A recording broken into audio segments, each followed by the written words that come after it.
Все случилось ровно так, как мы с вами вчера обсуждали. Россия хочет быть посредником.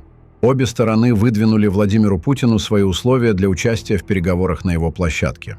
Алиев подходит к вопросу с максималистских позиций и требует согласования всех 16 пунктов мирного договора, который, кстати, он сам придумал в свое время.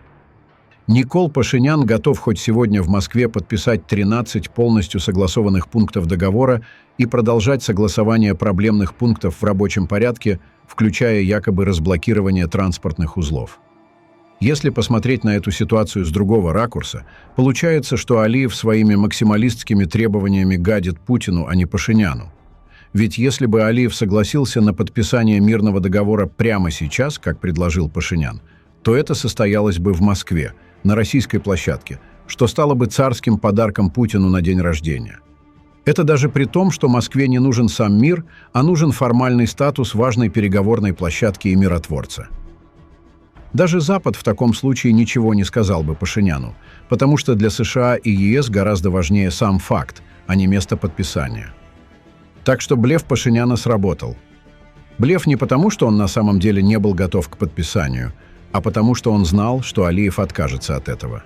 Да, мы все это прогнозировали и ожидали. Но вчера было и кое-что новое. Пашинян договорился с президентом России о передаче контроля за пунктом пропуска на армяно-иранской границе погранслужбе Армении. Кроме того, армянские пограничники начнут работать с российскими пограничниками на других участках. Например, на армяно-турецкой границе армянские пограничники будут охранять государственную границу. Отметим, что по некоторым данным численность армянских пограничников СНБ Армении будет больше, чем численность пограничников ФСБ России. Таким образом, постепенно охрана армяно-турецкой границы полностью перейдет под контроль пограничных войск СНБ Республики Армения. Таким образом, в Армении начался процесс постепенного вывода российских пограничных войск ФСБ, как это было с аэропортом Звартноц. Проще говоря, численность российских пограничников ФСБ будет целенаправленно сокращаться по инициативе армянской стороны. После полного вывода российских пограничных войск ФСБ настанет очередь 102-й военной базы в Гюмри. И тут возникает вопрос. Если Пашинян делает так, чтобы российские пограничные войска постепенно заменялись армянскими пограничниками СНБ, то о каком так называемом Зангезурском коридоре может идти речь? Если бы Армения хотела предоставить кому-то коридор под охраной ФСБ России, то какой смысл начинать их вывод из Армении? Одним словом, Пашинян жестко переиграл Алиева и Путина и намеренно потрепал нервы врагам Армении, которые мечтают, чтобы она была слабой и зависимой от России. Отметим, что Путин снова показал, что Россия и Азербайджан – лучшие друзья.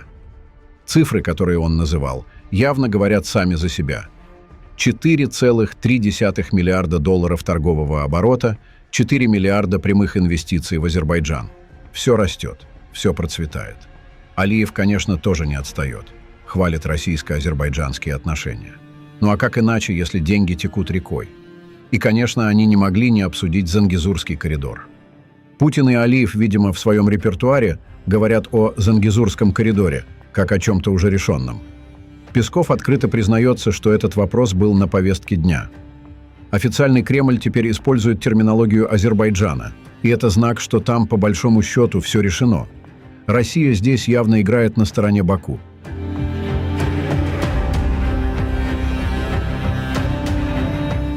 Свинчук или Звинчук, даже не знаю, как правильно пишется его фамилия, автор канала «Рыбарь», устроил настоящую истерику после вчерашнего заявления Пашиняна о начале вывода российских пограничников с КПП в Мегре.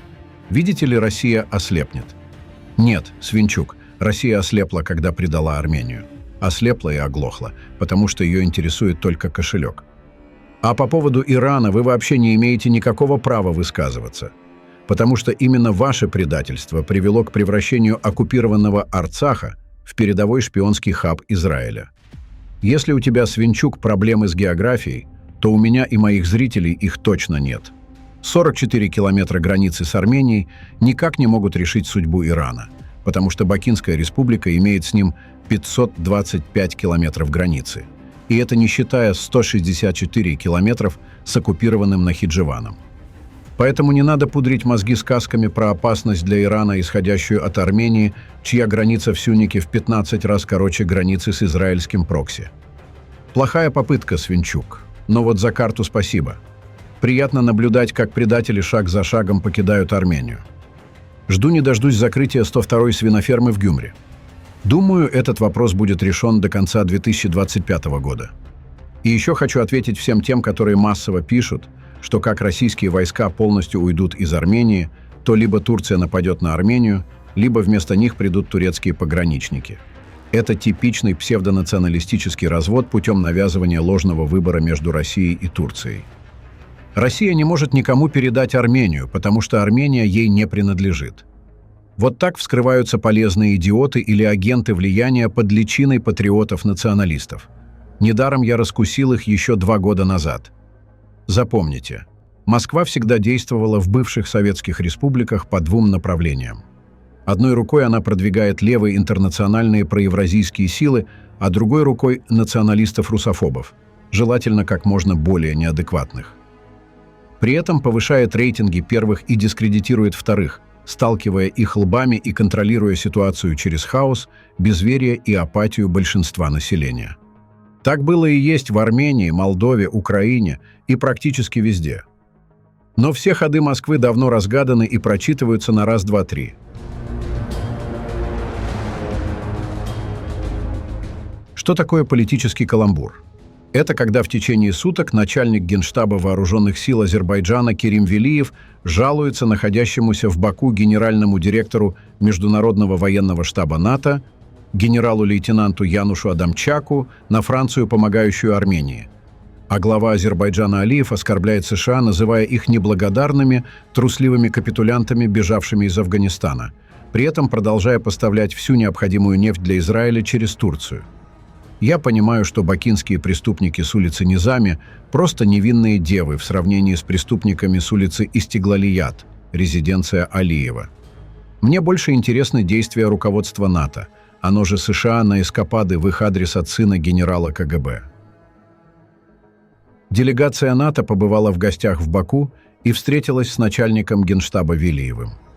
Велиев рассказал им последние шаблоны азербайджанской пропаганды о том, что в ходе военных операций азербайджанская армия строго соблюдала нормы и принципы международного гуманитарного права и не нацеливалась на гражданское население, роста милитаризации Армении и размещения шпионской миссии наблюдателей Европейского Союза. В ходе визита делегация НАТО посетила аллею шахидов и парк трофеев, где ознакомились с трофейным стрелковым оружием, бронетехникой, артиллерийскими установками, ракетными комплексами и другими военными средствами, захваченными во время войн 2020-2023 годов. В конце скажу только одно. Уровень азербайджанских генералов перед натовскими – это показ какого-то трофейного парка, который мог создать и выставить на показ лишь человек с душевными отклонениями. Пишите ваше мнение в комментариях и подписывайтесь на наш канал, чтобы не пропустить самые важные новости региона и мира.